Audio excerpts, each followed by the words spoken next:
مليونير قرر يرجع متشرد وتحدى يوصل من صفر لمليون دولار في سنة 2020 وقت فيروس كورونا. صفر حساباته البنكية وحط ممتلكاته في مخزن وكل اللي معاه موبايله وشنطة الكاميرا بتاعته، وتسول في الشارع علشان ياكل ويشرب وينام في الشارع.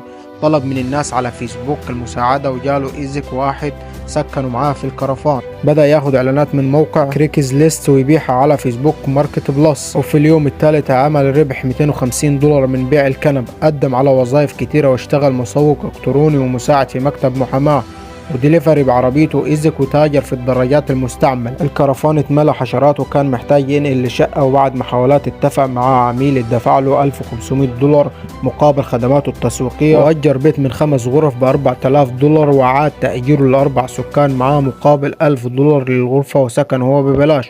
وقرر يفتح براند قهوة، عمل حساب تيك توك يروج للبراند، وفي اليوم ال106 يبيع